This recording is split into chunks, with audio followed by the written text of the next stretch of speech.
Welcome to The Hidden Truth. We're still pretty new to YouTube, and we're looking to expand our channel. If you enjoy our videos, please consider sharing them on social media or other UFO communities. Your support means everything to us. I would like to thank one of our members for putting me onto this event that I did not previously know about.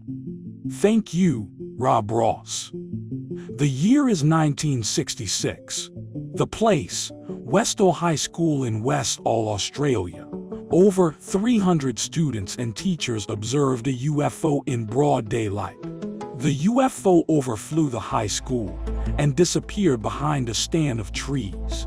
The UFO was eventually chased away by some conventional aircraft. On April 6, 1966, at about 11 a.m., Andrew Greenwood was a teacher at Westall High School.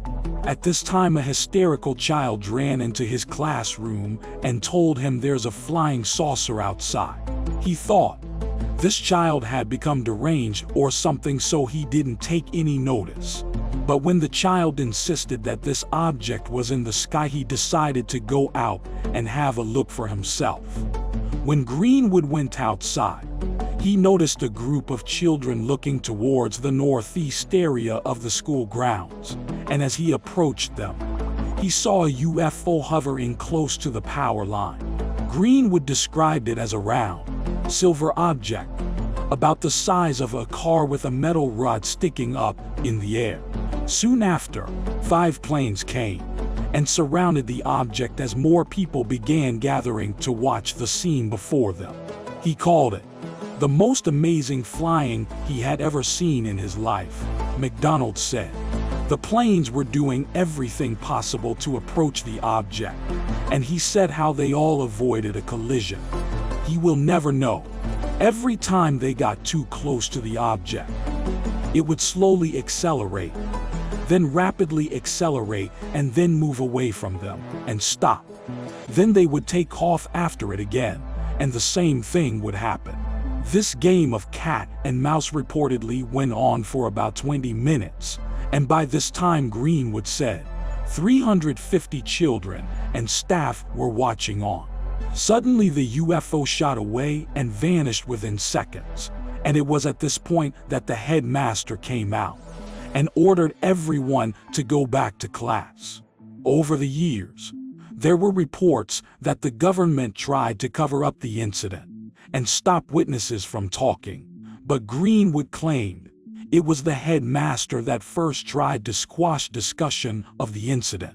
He gave the school a lecture and told the children they would be severely punished if they talked about this matter, and told the staff they could lose their jobs if they mentioned it at all, McDonald said.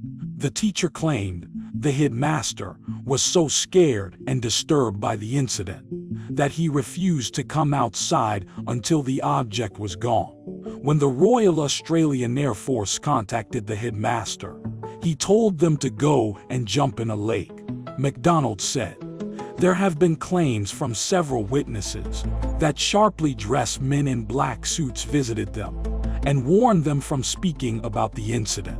This lines up with a few experiences Greenwood had when he tried to speak with other witnesses about what they saw. At the time of seeing the UFO, he was a complete skeptic himself. He has never even considered the possibility of their existence, McDonald said.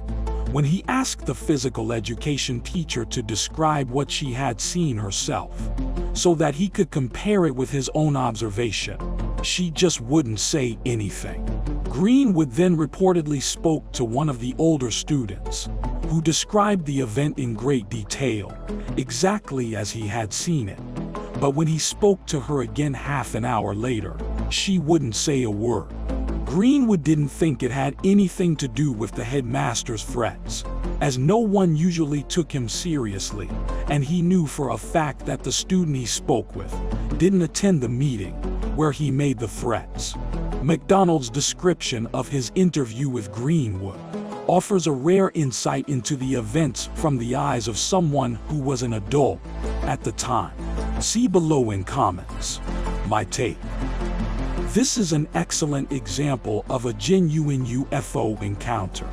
daylight towers, and numerous witnesses. It comes down to whether or not it's an alien craft or some secret government reproduction vehicle of some kind.